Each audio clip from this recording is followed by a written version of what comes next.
We are live. And I believe we are live. You are listening to Down to the Wire. I'm Brian Costa. I'm Carter Adams. And we got a pretty good show for you tonight. Obviously now we are back in the Newport House. We are not in Koffler Center right now, and that is for, you could probably suspect the reasons. Carter, you want to take it? Well, we're in quarantine. Yeah, we're in an actual quarantine this time. We're awaiting our test results to see whether we can eventually get back in the Koffler Center. We are in some close contacts right now, but, hopefully everything goes well. Hopefully we don't have to do a show from Cumberland. Yeah. But, we can only hope for the best. That's all I can say. We got a lot of stuff to talk about on the show tonight. Carson Wentz is now an Indianapolis Colt. Fernando Tatis Jr. signed a mega contract with the San Diego Damon Padres. is now a convict.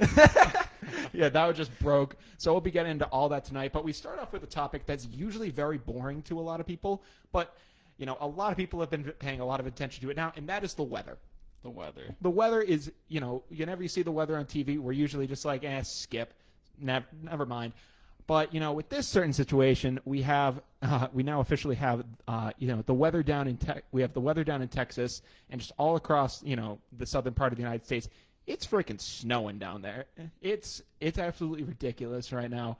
Have you just seen all the craziness going down there? Oh, yeah, there's a lot going on in Texas right now. It is off the wall. It's fun to watch, though. Mm-hmm. It's nice to see a state like Texas. Well, I can't say it's nice to see a state like Texas. Obviously, snow, we hope no one dies. Yeah. Hope. Well, no. Gotta say that. We hope everyone's okay. Yeah.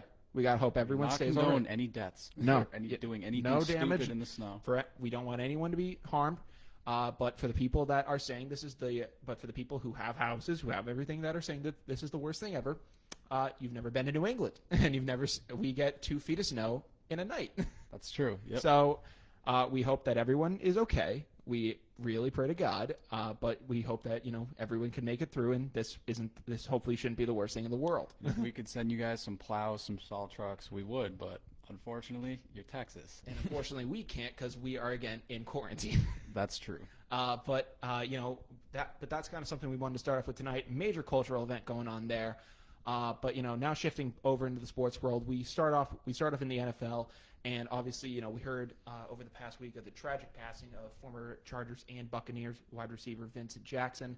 He was 38 when he passed away. He was found in his hotel room. Apparently now it is being rumored that he had suffered an alcohol-related overdose. His family is now saying that he had chronic alcoholism, and his brain is now going to be sent off to be examined for CTE.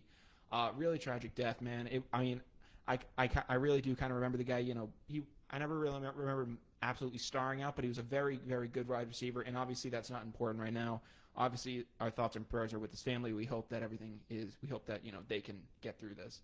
Yeah, definitely. I mean, it's always sad to see someone pass away in the sports world, but I'm not too familiar with Vincent Jackson. I didn't really get to watch him a lot growing up, but it's always sad when someone like that passes. Yeah, no, it's very tragic, and I mean, it kind of reiterates the whole CTE narrative that the NFL is going through. I mean, we had that movie Concussion with Will Smith. I forget how many years ago it was now, and it's almost showing even more relevance now than ever. It's just kind of crazy to see. It's a very sad sight. And it's kind of a somber thing to start the show off with in a way, but I feel like we did need to talk about it because it is a very tragic kind of thing to have. Exactly. It's a heavy hit for the sports world. Mm-hmm. To try to transition things, out of that dark spot in football, some crazy news did go down in the NFL. Carson Wentz, the former Philadelphia Eagles quarterback, is now the quarterback of the Indianapolis Colts. Indy sent Philly a 2021 third-round pick and a conditional 2022 second-rounder that could become a first. So at max value, the Colts got Carson Wentz for a first and a third. What were your thoughts when you heard that this deal was going through, man? Oh, my gosh. Why didn't Philly want more? That was the first thing that I thought. Yeah. Carson Wentz recently hasn't been showing a lot of promise as an Eagle, but in the past he's definitely done his work, I'd say. In the past, meaning one season probably. Yeah, exactly. But I think the guy's still got talent. I think he just needs to be coached in the right way. He's got to have a good headspace, and I think the Colts are honestly the perfect fit. That's where I wanted him to go. Yeah, I mean, it really is kind of a dream fit for the guy. I think that he's gonna, I think that he will have some success in Indy. I mean, for anyone who's kind of been down on Carson Wentz, they really forget the guy he was when, back in 2017 in that MVP race, before he ended up injuring himself at the Coliseum in Los Angeles. I think I've said this, a couple times now.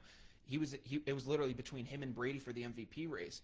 So, I mean, if he could ever get back to even a percentage of that, he could be a big factor. Yeah, and I think it's honestly something that's a little more than football. When you watch another guy take your team to a Super Bowl like Nick Foles did, I don't think it's an easy thing to come back and recover from. I think he just needs to change of scenery to be the person he was before. Yeah, no, I mean, and he's surrounded by plenty of weapons there. He's got T.Y. Hilton, yeah. He's got Jack Doyle. He has a great O-line around him, which he really didn't have in Philly. Towards the end, and even kind of in the beginning, he had some key pieces. But this O-line in Indy is really going to help him out a lot. I had some Indy fans, in our DMs, basically saying that they're really pumped about this move. Yeah. And for a guy that was kind of written off a little bit for the rest of the league to have that energy kind of come back is really kind of cool to see. It's great. I mean, I wish the guy the best. Yeah, I mean, but now that he's out of there, Jalen Hurts is now the starting guy in Philly. How confident do you feel in him, really? I think in Philly, it all depends on how confident the fans are in him. Yeah. If he's like Carson Wentz obviously was not in the right spot. Mm-hmm. Fans were not giving him the respect he deserved, and that came out on the field. I think Jalen Hurts, he's fresh, new set of legs that they haven't seen a lot of. I think he shows a lot of promise, and if the city loves him, he's going to thrive even more just because it's Philly. Yeah, I mean, he does seem to have some passing capabilities, which is good. He seems like a tougher version of a Kyler Murray. Definitely. Kyler definitely probably has him in the speed factor still, but Jalen does look a lot more durable and probably can absorb a lot more of those crucial hits. Yeah. So I think that if you have that going, I mean, the sky's the limits for Jalen Hurts, and I think it's a great new start for Carson Wentz. Perfect situation for him. I hope the best. But now that he's officially off the quarterback table, you're wearing the hat. The New England Patriots. We still don't have a real answer at what we're going to do at quarterback. Are we bringing back Cam for a round two? You know what? Are we going for Jared Stidham? Are we trying to get Mac Jones? Who the hell are we going to get? I really wouldn't mind another crack at it with Cam. Really? I wouldn't care. I mean, what do we have to lose? We already had a 7-9 season. Yeah. Right? You can't really. Well, you can go downhill. Yeah, from you there, can go but downhill for the from there. Patriots, you can't really go downhill from there because they just didn't live up to anything this year. Yeah, no, they completely just fell short of all expectations. It was pretty ridiculous. It's really no risk with an unknown reward. Yeah, I mean, a lot of people though think Cam is just shot. A lot of people think that he's just which is cooked at this point. possible. I mean, his mind, from social media at least, does not seem too focused on football most of the time. He kind of doesn't seem like he's as in it as he was before, but.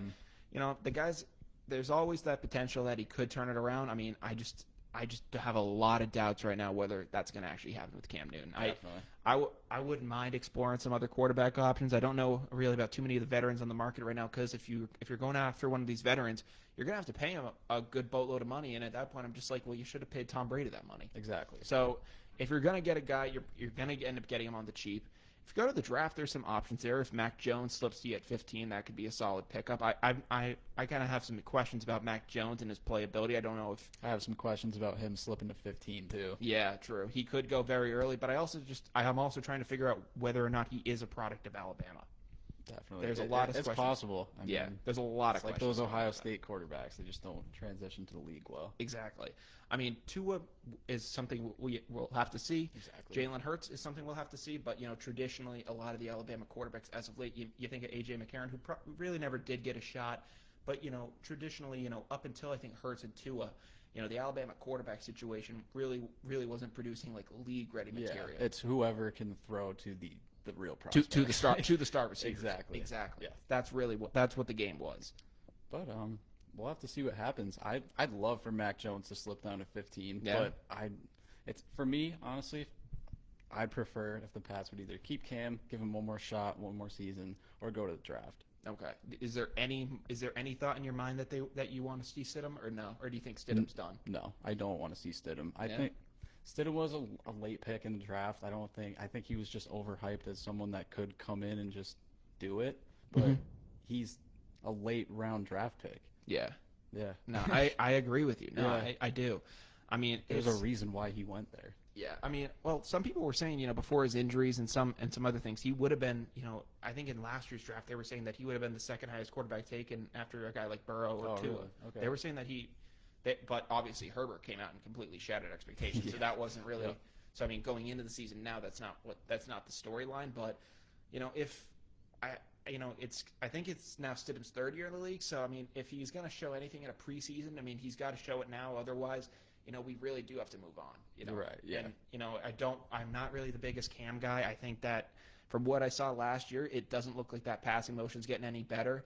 But if they can find an offense and tailor it around him, then I'm fine winning a football game anyway. But I just don't know if that's going to be Cam Newton football. No, you're right. And you talk about that pass motion. That's the only thing I think of when I think of Cam Newton in that pass. The offense. ugliest freaking pass. It's horrible, and it's gotten worse over the years too. Yeah, the man cannot throw the football the correct way. It's atrocious. It impacts his accuracy. Mm-hmm.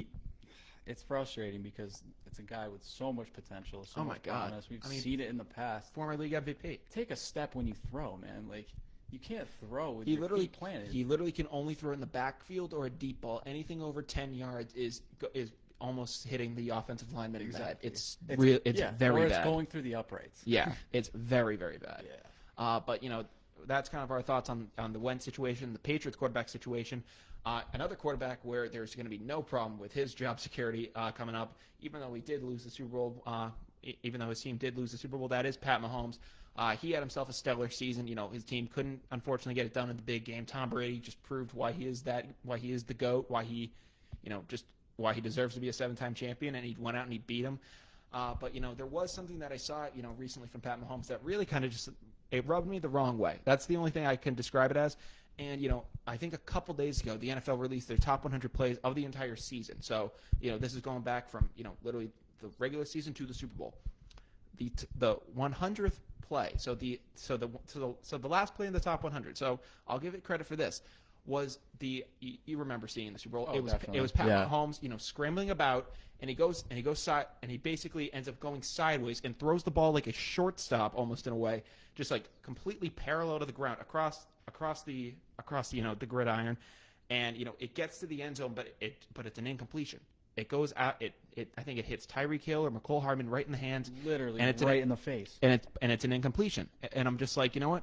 Very athletic play, awesome, awesome athleticism on that. I love a guy who tries for that, but that play's an incompletion that should not be on the NFL's top 100 plays. I completely agree. That was ridiculous. I saw that and I was just like, wait, was there another play in the Super Bowl that I didn't see Pat Mahomes do? And I was like, wait, it's that play?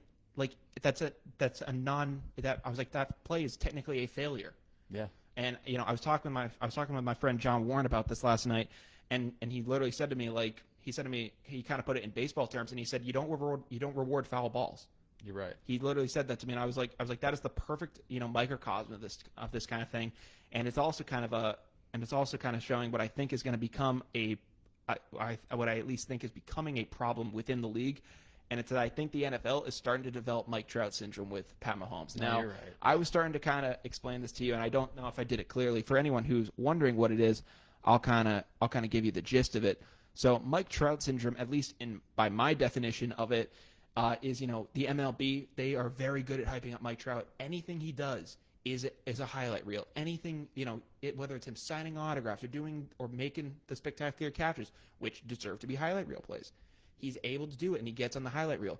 The problem with that is that the MLB doesn't know how to publicize any of the other players effectively. Now, the NFL is able to do this. They're able to do it with Brady, with Rodgers, even with the running backs and stuff like that. What I'm afraid of, though, is that if the NFL starts to go down this path, they're going to lose that marketability. I have some faith that it's not going to be as bad, but it's not the best look, because guess what? It was a very good play by Pat Mahomes. Maybe you look back on it, in a couple of years, and you say, man, if he made that completion, that would have been really something there. And it's like one of those things that you look back on, but it's not a top 100 play. And I think by doing this, you put yourself in a really kind of weird situation. No, I agree. It shows a lot of the modern progression of the NFL and how they like to do that with players. Oh yeah, especially Pat Mahomes. Oh yeah, they absolutely love Pat Mahomes, and I mean, granted, Pat Mahomes is an amazing player. It's like the fans show that little bit of interest, and they're gonna take it off. Yeah, no. And here's the thing: this is the other part of Mike Trout syndrome that I forgot to explain to you about. So again, I think Mike Trout is an awesome guy. Not only is he a great player, he's an amazing person. He gives back. He gives back to his community. I mean, I think he said that he tries to sign a ball for any guy, for any fan who comes in the stands, because he's just like, I want to try to do everything I can. I want to be, I want to, really be an idol to these guys. So I applaud Mike Trout for that. And this isn't Mike Trout's fault. This is the MLB's fault, because they only know how to hype up Mike Trout. It eventually just becomes tiresome to the MLB fan. It's just like, to average baseball fans, it's just like, yeah, it's Mike Trout, But to other baseball fans, you're just like, can you guys publicize any other freaking player? Yeah. I don't even like a guy like Manny Machado, but if you really were able to get his name out there, at least you could say that. We're going to be talking about another player in a sec, who I think could become the face of baseball very, very soon. I hope they're able to publicize him like this. But I feel like you just need to find a way to, publicize these guys a little better. That's just my personal thoughts. You're right. I'd hate to see the NFL. I mean, I think they're far from it. Yeah. I'd hate to see them go down that path that the MLB is on right now. Where it's just like, we only know how to hype up Pat Mahomes. Yeah. And any other guy basically is just irrelevant. It's just the Pat Mahomes show, which is what baseball's become at this point. Yeah. It's just the Mike Trout show. Exactly. You said it to me. The only baseball player I really know is Mike Trout. Like you kind of said that to me, and honestly, you had said that you were kind of able to name the Texas Rangers starting lineup back from 2009 because you were really into baseball. Back in the day, when everyone was collecting trading cards and everything, the entire Texas Rangers lineup, I can name it. Me and my brothers, all of us. Yeah. But times have changed, man. Dude, I mean, it's just the way baseball's gone. And I think that's what happens when all the players go off the steroids. That's just what happens. Baseball gets clean, and I guess so does the fan base. Yeah, it just cleans house. Yeah. Unfortunately, you don't get those everyday fans, and you still get the diehards like myself. I'll still be watching baseball, regardless of who's in it, because I love the sport. Mm-hmm. But that's just kind of the give and take with all that stuff, unfortunately. Yeah, it's sad. Mm-hmm. That's kind of the give and take with that. But before we do actually officially transition to MLB, that was kind of an illusion with the Pat Mahomes play. But before we do officially transition to MLB, in the NFL's absence, there has been a new football league created. It's the Fan Control Football League, and it basically what it is I guess you go on Twitch and there's an app that you can get, and you can essentially vote on what play you want the team to run, and they will run that play on that thing. It's a very kind of cool league. I mean, you have guys like Marshawn Lynch as announcers. You have Quavo, who I think is an owner of the team. I think Richard Sherman is too. It's a very, very unique type of thing. But one of the things that's kind of stolen the show so far is the fact that Johnny Manziel is on the field. He is the quarterback of one of the teams, and I think he plays for the Zappers. That's the name of the team he plays for. And he already said to us that he's going to be going with the win, lose, we booze mentality of it all. He doesn't care what happens. He's going to be just absolutely gunning for it. The perfect spot for Johnny Manziel. Oh, right? yeah. It's like real life Madden. It's kind of cool to see another football league come to the surface like this. Yeah. But I probably won't be watching. When we originally started Down to the Wire, we kind of were saying that you were our XFL guru. Yeah. I mean, you were the biggest fan for sure. I was. You got us into it. I love the idea. Yeah. I mean, we all became St. Louis Battlehawks fan very, very, very quickly. But I just don't think this league kind of has that kind of support behind it to really survive. It's very similar to arena football, which I really liked because it kind of combines football with hockey because you can just check guys in the boards, and it's kind of similar to that. But I think just the whole fan controlled aspect of it, the fact that it's on Twitch, which I think is going to be a possible network down the line. But I think right now, it's just not there. And I was just about to say, I think they definitely got to start marketing this football league towards the younger generation. Like with the Bleacher Report overtime season, like those kind of fans. Like, if you could find the a way next to do generation, like the Spencer what's his name? Spencer Rattler fans. Spencer Dinwiddie. No, wrong sport. The Brooklyn Nets. Brooklyn Nets point guard. Spencer Dinwiddie. Yeah, you're good. You know what I mean. No, I agree with you. I mean, if you could market it to that younger generation, and they'll go nuts for it by the time they're our age. Oh yeah, they'd be all for it. But it's also tough to start a whole new football league in the middle of a pandemic. That's not going to be easy by any measure. So, but fans can vote right from home on the plays, and I think now that's cool. Oh yeah, I agree. But that's kind of it's an interesting premise. We're gonna have to really see how far this is able to go. Does it have enough money behind it, so that way it could continue even if fan support is down, or did someone just say, hey, let's just kind of start this thing, and it's just like, shoot, we just ran out of everything. Yeah. Like that happens with so many amateur sports leagues that start up, and it wouldn't surprise me whatsoever if that became the case here. Definitely. Yep. Mm-hmm. But before we transition, I don't know. I actually can't remember if we watched it or if we talked about this last week. Chris Hogan. Yeah. Oh yeah, you're completely right. I Yes. don't think we got the chance to I talk didn't about see that. it on there. Chris Hogan is now a pro lacrosse player. Yeah, so I mean, he started off his lacrosse career at he was I think going to probably be a pro lacrosse player at Penn State.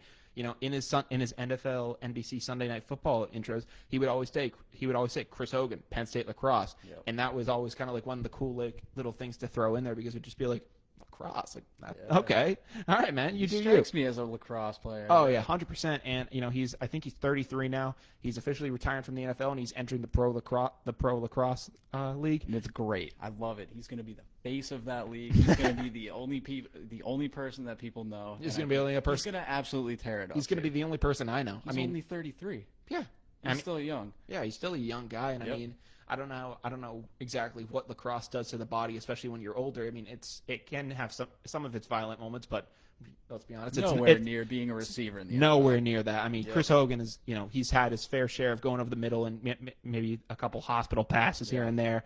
He knows what it's like to actually get hit. Yeah. I don't think that, lacrosse is going to be that much of an issue for him, and I think that I wish him the most success. Dude, me too. I mean, good for him. I think this is the perfect thing he could do at this point in his career. 100%. No, I'm glad you remembered that because I did put a post out about that, and I was like, this is freaking awesome. Yeah. Like, that is actually something really cool to see. Can he be the, like one of the next, multi-sport athletes who can do both? I hope so. Amazing. Yeah. But, that was a great thing to kind of throw in there. I completely forgot about that. But, now kind of transitioning over into MLB news, we were kind of hinting at it at the start of the show. The Padres signed 22, 23-year-old shortstop Fernando Tatis Jr. to a 14-year, $340 million contract extension. That's going to be paying him. Shoot, I got to do the freaking math on that. But that's going to be paying him a lot of freaking money. That's all I can say. But by the time the contract expires, guys like LeBron are going to be 50. Tom Brady's going to be 57. Like, oh man. Like, but he'll still be like winning rings though. So like, it's not going to be. It won't be an issue for him. Most likely. Yep. He'll probably he'll be back on the Patriots by that point. Easy. He'll end up. He'll probably have 10 rings by that point at least. So it won't be a problem for him. But this is going to pay the guy through his age, I think, 37 season. So he's going to be locked up for a while. Good for him. I mean, dude's only 22. He's our age, basically. That's security right there. You know, you got a job for 14 years, and you're making a lot of money. And a lot of that is guaranteed, too. A lot of that is freaking guaranteed. All I can hope is that the Padres can win a World Series. Mm-hmm. Now, the unfortunate part of that, too, in Mets news, they'll still be paying Bobby Bonilla, who I don't know if you know about that whole situation, back in like the 90s. So for anyone who doesn't know, Bobby Bonilla was an outfielder with the Mets, back I think in the late 90s, early 2000s. And they wanted to basically get rid of his contract so that way they could sign more players. It was only worth, I think, like $3 or so million at the time, maybe a little more or a little less, give or take. And they basically told him, hey, we're going to defer your payments to like, I think 2011 is when it started, or maybe a little earlier. And they said, with an interest rate, we'll just keep on paying you, I think, until 2035. So, and basically they're going to be paying this guy. They pay him, I think, like 1.2 something million every single July. Yeah. And this seems like a long deal to us, but for this guy, he'll be, I think in his late 70s, still making money off this deal. Yeah, that's a hell of a deal. Imagine being that young and just, yeah, sure, I'll take that money in the future. Like, oh yeah, why not? And that's like one of the most brilliant business moves of all time. Figure it out for 20 years and then start making millions once you're at the real retired age. Yeah, and it's like you just have enough financial stability to stay on your feet. You can live a pretty nice lifestyle. I mean, smart, yeah. Like, it's a very smart move. And I mean, even if he he does, pass on at any point, his children are still going to inherit that money. So, he's a grandfather right now, and he's just living the life. Living it, yeah. Good for him, man. Amazing. That is awesome to see. Now also in minor league, somewhat professional baseball news, former Florida Gators quarterback and former NFL quarterback Tim Tebow has officially announced his retirement from professional baseball. He played 5 seasons in the minors. He batted .226. He had 210 hits, 18 home runs, and he last played in 2019 because in 2020 there was no minor league season, so he didn't play last year. But he was one minor league level away from the major, so he was in AAA. If he was to get called to the next level, he would have been in the MLB. Yeah. So I mean, I don't think that he was. Batting .226. That's not really that deserving to be in AAA. So I'm just going to say that. I don't know exactly what his final AAA stats were. I think he played about like 70 games there. Mm-hmm. But I mean, to be that close to the freaking majors and to be Tim Tebow, that's insane. Like, I don't know about your thoughts on this. I remember when I heard that he was going to be trying out for baseball, and when the Mets signed him, I was like, this is just pure comedy. But credit to the guy. He stayed through it. He really, he really tried to perfect his craft, and he really worked hard. So you're right. Yeah, his stats are really not that bad. Yeah, so good for him. Yeah, he did really well. Yep. Shoot, one sec. I do kind of feel like Tim Tebow in baseball was more just publicity and a name. He, from what I heard, he really was trying to make it. Oh, he was, yeah, but he was really trying to. For make any that of it, you said that batting average is not No. really good enough to be AAA, so it's. It's not even really that good enough to be. Before kind of in the COVID, bring majors. some fans in, right? Yeah, I kind of wish that the Mets, if COVID hadn't been a thing, I'm just like they should have brought him up towards the end of the season, just to bring fans to the stadium and just be. You would have sold out. That would have. Everyone would have just been like, Tim Tebow's going to take a bat in a major league stadium. He's actually going to do that? Yeah. Holy crap! We're going to the game. I would have bought a ticket if I could. Absolutely. New York's only a short drive from here. I actually have his Mets jersey. You have a Tim Tebow Mets Well, shirt? it's not a jersey. It's a T-shirt, but I do have a Tebow Mets shirt. Yeah. That's awesome. That really? It's too small for me now, but yes. Dang. Got it in New York City. Yep. That's actually hilarious. Yeah. No, I remember when he left the Jets and went to the Patriots in that preseason. Do you remember? Do you remember that? Do you remember that off season? 6th grade, yeah. I was just thrilled. Even though I loved Tom Brady, I was just like, we just got Tim Tebow. And even just having him as a backup, I was like, obviously Tim Tebow, his NFL career never really worked out that way. But just even the thought of having Tim Tebow as a backup quarterback and just having the guy on the field, I preferred him over Ryan Mallett, who, let's be frank, he sucked. Yeah. He just wasn't any good. Yeah. But in comparison to Tim Tebow, it was just like you're gonna have this awesome guy just as a backup quarterback. And at the start of that season, I forget which one it was. I think it might have been 2013. Brady actually got injured in practice, I think, against the Saints. Mm-hmm. And a lot of people thought, and actually a lot of people were saying, like, oh, Brady just tore his ACL again. Like, they thought he was out for the year, and it was going to be Tim Tebow taking over the Patriots. Oh, man, that would have been a story. And I remember just hearing about that, and I was just like, I was glad the Pats signed Tim Tebow, but now Brady's injured. I was like, take it back. And then once we found out that Brady was healthy, and I was like, oh, we'll keep him around. For some reason, they decided that they wanted to stick with Ryan Mallett, who at this point I think is also out of the league and didn't really have the greatest NFL career. Yeah.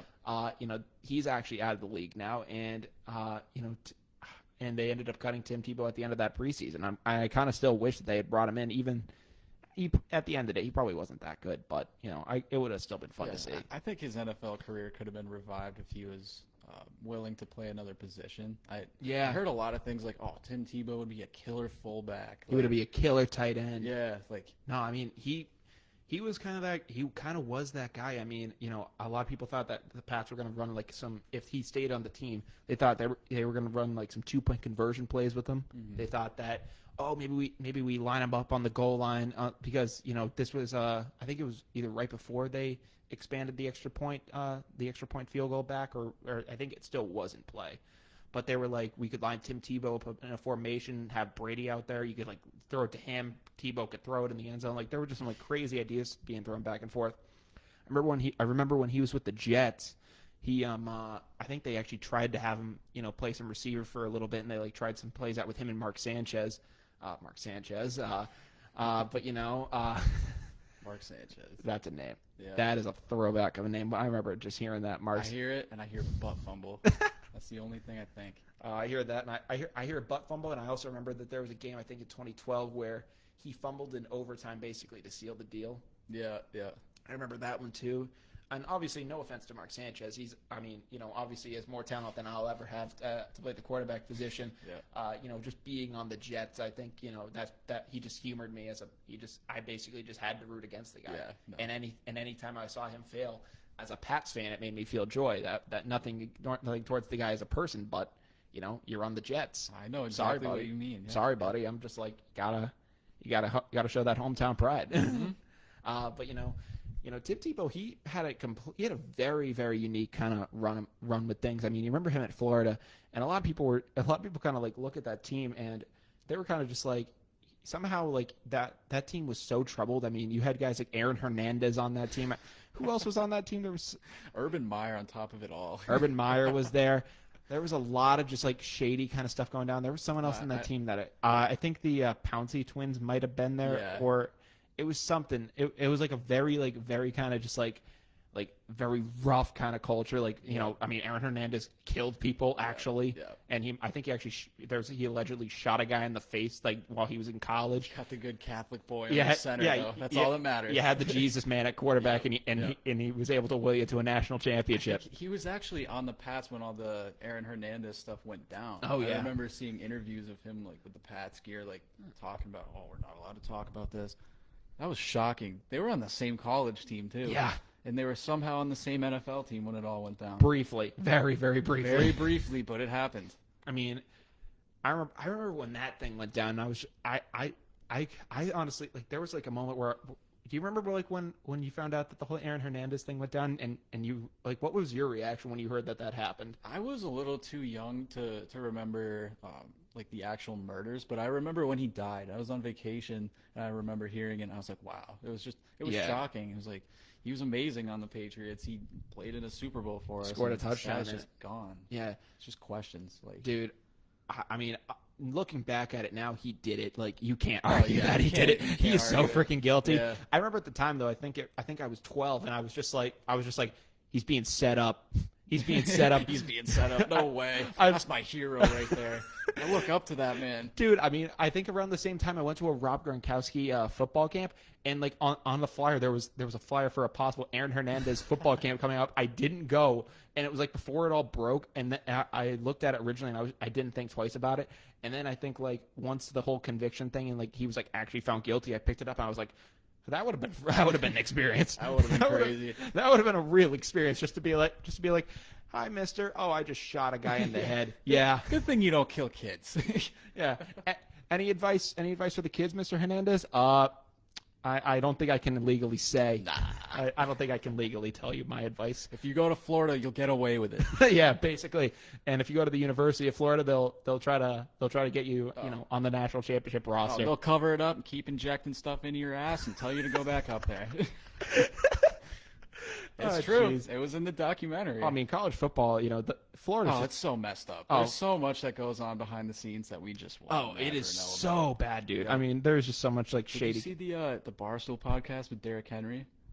I think it's like, oh yeah, I know what you're talking about. How much did you get paid? Who in your family got jobs? What? He just didn't know how to answer. Were there strippers sent to your house? How much money did you get? Like nothing. I made nothing. I mean, you know what I got? I got these rings. Rings, and I'm just like, nah, bull, dude. I'm calling bull. He was arguably one of the top prospects at that time, looking at like his high school stats and all that. Dude, I mean, and you look at, not even football. You look at the whole college basketball scandal. You look at like what Louisville did. Oh, like in 2013, where they were like paying like dancers to come to the rooms and stuff. Yeah, like. That was so bad. Of course they're gonna play better. Yeah, basically. No. Pitino, yeah. Oh, that was a nightmare of a thing. Dude, I remember back in 6th grade, I bet on the Louisville team. We had like a March Madness like bracket thing, and our math teacher, Ms. Martell, she did a bracket challenge and was like, if you select the winner, then she gets you like an NCAA like style, like just basketball, like the type of thing that you can buy at Dick's, but she'd be like, hey, I bought you a basketball. So literally, like I literally was just filling it out, and I was just like, oh, Louisville's the number 1 seed in the top corner. I'm just gonna do that down. Louisville is the champion. Yeah. And I remember just seeing Louisville win it all. I was just like, wow, it happened. That was the first bracket I ever filled out. I was just, and I don't think I've ever gotten a bracket right since. The only one I've probably gotten since is just the fact that I do 2 brackets, one of who I think is gonna win, and so one who I kind of think is gonna win, and then I do one where Villanova wins because they're my fucking they're my sorry about language but they're my school in the chip. Yeah. And they've delivered the past couple of years, so they kind of just deliver. Yeah. I mean, but actually, kind of speaking on that, Brian's making a tourney run right now. I think they're the 14th seed right now. I'd love to see it, dude. Yeah. I mean, not even a 16 seed. We're not even like one of those teams that comes in. We have to face Duke. I mean, they're not even in it this year. But typically, we'd be the type of team to come in and it'd be like, oh yeah, you're facing Duke. Good luck. Yeah, you're gonna be dead. Zion Williamson is gonna have like 80 points on you. It's over. At 14, we'd be facing what, 3 seed? 14. Yeah, we'd be facing like a 3 seed or something like that. So I mean, I don't know who that's gonna maybe like a Michigan State or just Michigan. Or Michigan. Yeah, Michigan. Yeah. Or I don't even know. So yeah, that's actually a conflict of interest. I mean, I'm a Villanova basketball fan, but I'm a Michigan football fan. But when Michigan's in the tournament and they're doing good and they're not facing Nova, I root for Michigan. Yeah, rooting for college teams is a very weird process. Definitely. I mean, at least for me, I love Michigan, even though their football team has had a lot of troubles recently. Harbaugh. He's got to figure some stuff out. But rooting for college teams is only hard because we live in New England. Oh yeah, I mean, if BC actually had a program, it'd be really cool to watch. Academically, our colleges around here are great. Oh yeah, we kill it. Sports, no, dude, not our thing. Dude, could you imagine if obviously no COVID or anything, if we filled in Bernie Stadium and it was the size of Ohio State? Oh my goodness, yeah. And it's just you take the field and you just have some top of the line athletes. It's you have you basically have Trevor Lawrence at quarterback or just a guy like Spencer Rattler or whatever, and it's just oh, that guy's gonna be in the league one day. This is freaking awesome. Oh man, that would be awesome if we could have someone like that here. But dude, it's never happening. It's never happening. There's not that kind of school. Dude, yeah. I mean, our motto is Go Books, Go Bulldogs. You got to be academics first, man. Exactly. But we still do kill it in baseball. Yep. We still kill it in a lot of other sports. Mm-hmm. Maybe the Dogs, if they get all healthy, I know there was a potential outbreak with the squad. If they hopefully, get all healthy, let's make a tourney run this year, boys. Come on. Great. Mike Green, let's go off, man. We'll try to get him on the show too. We'll try to get some of the Bryant basketball players on the show. I was in pep band last year. I loved watching people like Mike Green play. Dude, that guy, he's really good. It would be awesome to have them on the show. Dude, I'm going to try to, pull some strings and see what we can do. Yeah, definitely. Mm-hmm. Yeah, actually, kind of speaking on that, I was talking with you about this. We're going to be getting I was talking with, the head of the radio show, Cole. He's going to be trying to set up we're going to try to get an unlimited Zoom account so that way our Zoom calls don't time out at 40 minutes like we're average Joes, and maybe we can actually do some long interviews. Yeah. I've been in talks with I mentioned this maybe prior, but now that's getting closer to spring training and pitchers and catchers have reported. I think it's a good time to do it now. I might try to reach out to James Karinchak, the pitcher on the Indians, see if he wants to come on. I got some, we got some great options down the line. Yeah. It's going to be really fun to see what happens. But it's going to be fun. It's going to be fun. Yeah, definitely. There's so many possibilities for the future here at Down to the Wire. But oh yeah, I mean we got a new logo on the way. Yeah. Got some new stuff coming. New logo, yeah.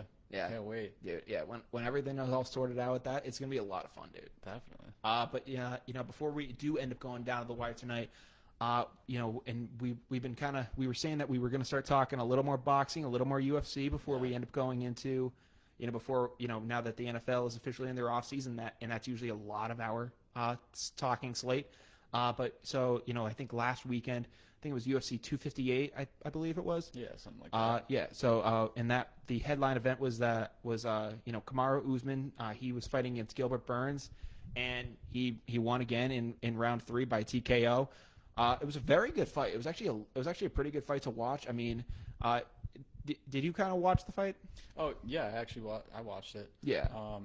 First thing I thought was, why are his veins popping so much? He better not he better not get busted for taking something before that fight. Oh, you think he's gonna get popped? Oh my God, he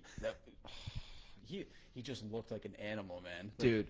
I watched an Usman fight, the last Usman fight, right before the live Usman fight. Yeah. And he looked like a different person, literally like an animal. Dude, watching Usman is actually really cool. So I mean, you see a lot of fighters, and everyone obviously has a unique fighting style.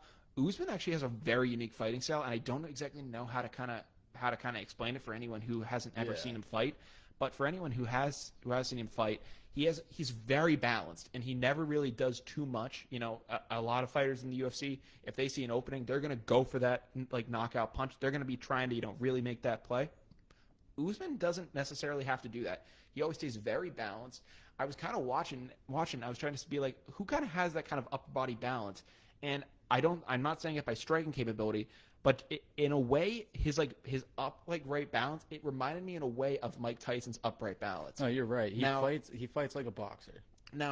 He also has extremely strong legs, and I'm not saying that he has the striking capabilities of a guy like Tyson. Tyson could just absolutely cold clock guys.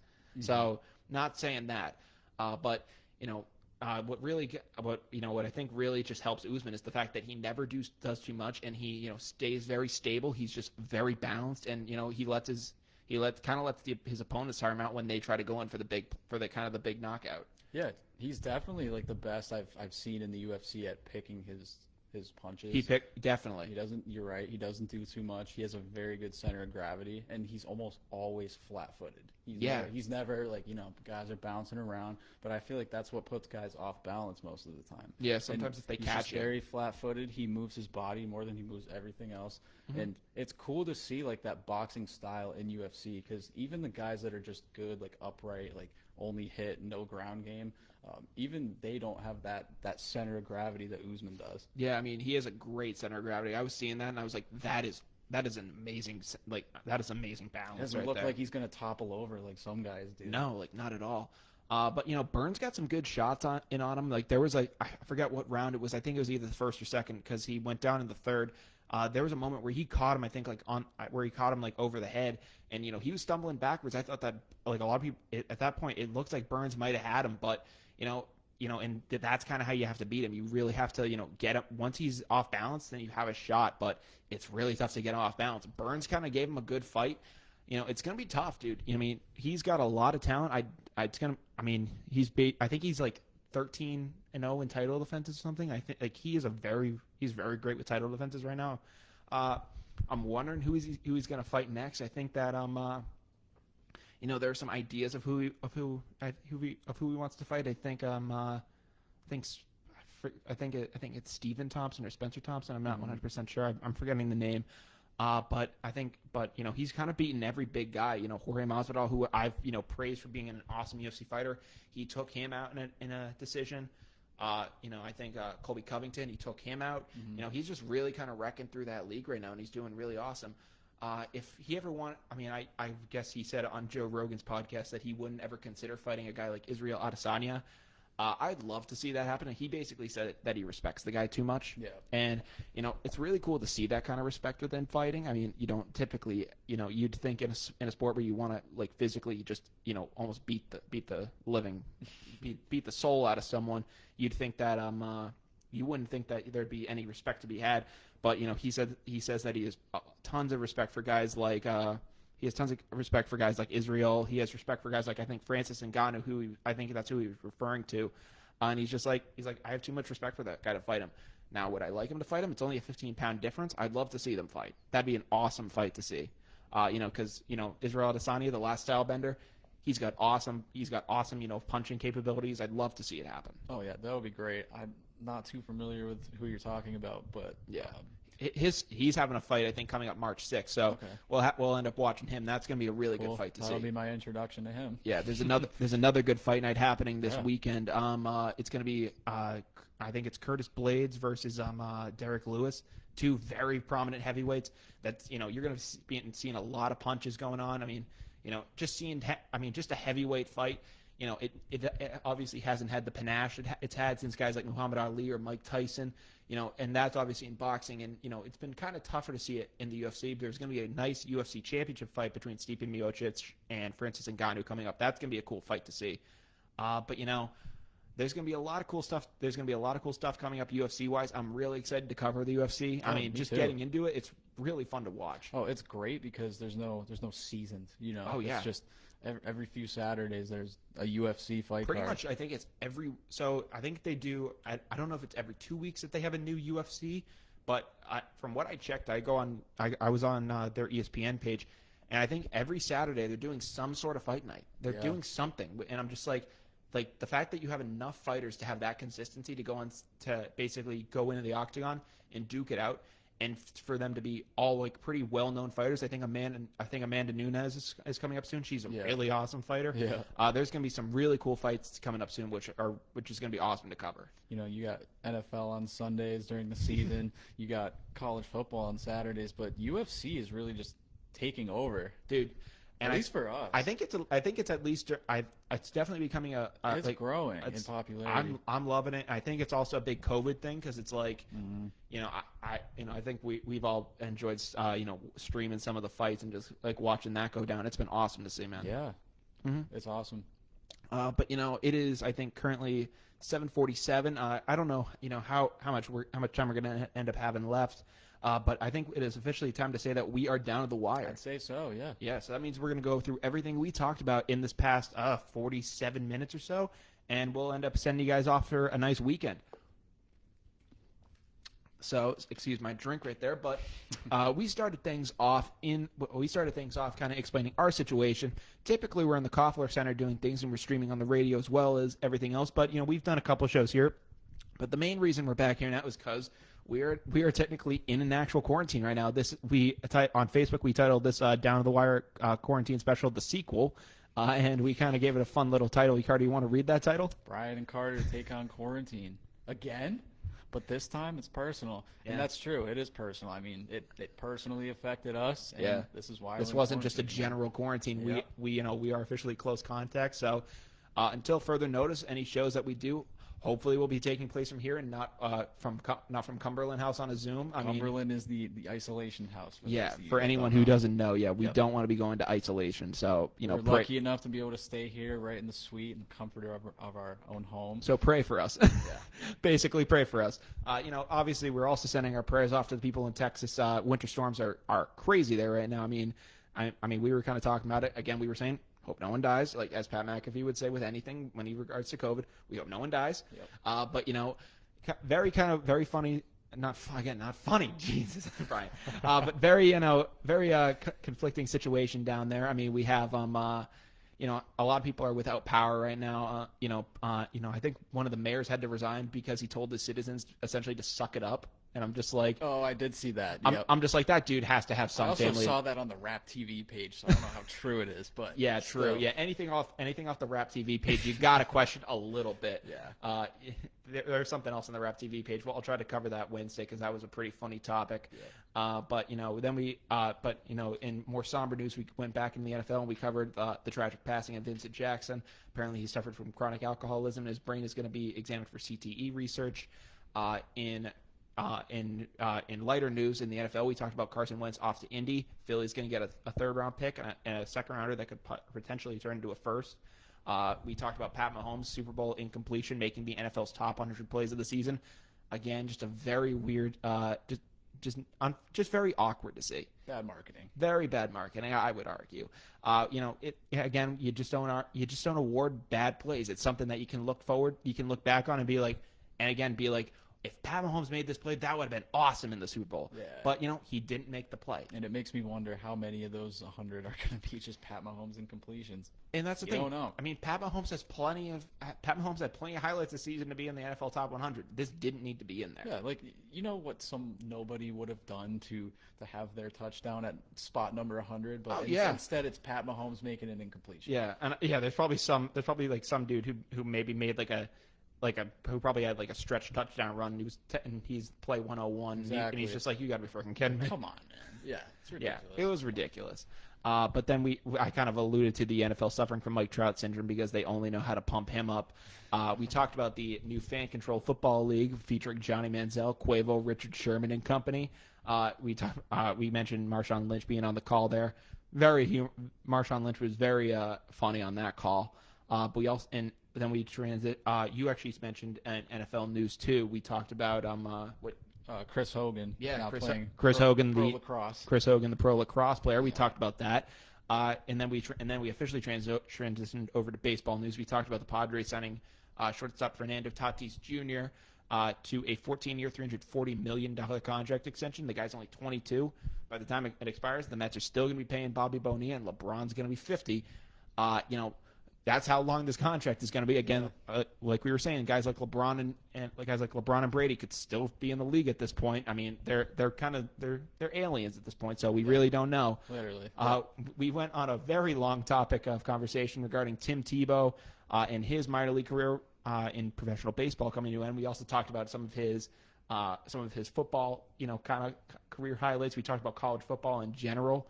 That was a very good kind of impromptu conversation that I enjoyed having. I wasn't expecting to have that tonight, but it was really cool. But it was really cool to talk about. Yeah, and then real quick before you transition over to UFC, there was one thing I brought up in the beginning of the show that we didn't get to talk about. Yeah, Johnny Damon. Yeah, Johnny Damon arrested for DUI, got pulled over. Blood alcohol content was 3 times the normal level.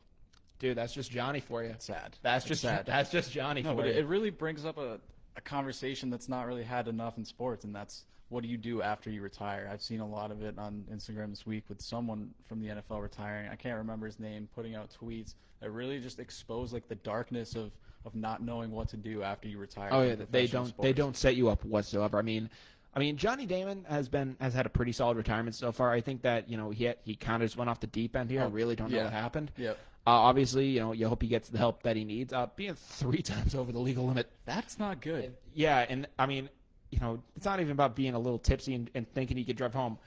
You have to know that you can't drive home when you're 3 times the legal limit. That is not good. The fact that he was even functioning is surprising to me. I mean, maybe he had one of those. Maybe he thought he had one of those self-driving cars. I don't know. Something like that. Yeah. Dude, Johnny Damon. He was known for kind of being a goofball in Boston. This is kind of not the greatest luck. No, it's really not. But no, it's honestly sad, and whatever that guy's going through, I wish him the best. Yeah, same here. Hope that he gets the help that he needs. And then we finished things off tonight talking about Kamaru Usman's defeat over Gilbert Burns. He beat him in round 3 by TKO. The guy just amazes the fighting world so far. Can't wait to watch more of his fights. He seems like a really cool guy. I was watching him on Joe Rogan's podcast. He's very dedicated to his craft. He has a really good story, and he just seems like he's a very passionate guy. I really appreciate it. Yeah, it's really fun watching him and just UFC in general. I'm excited. We can't wait to talk about more of this stuff on the show. We'll be talking to you guys again on Wednesday. It's currently 7:53 p.m. We're going to let you guys get started with your weekend a little early. But I'm Brian Costa. And I'm Carter Adams. And this has been Down to the Wire. We'll see you guys next week. Have a good one, guys. Thank you guys for listening.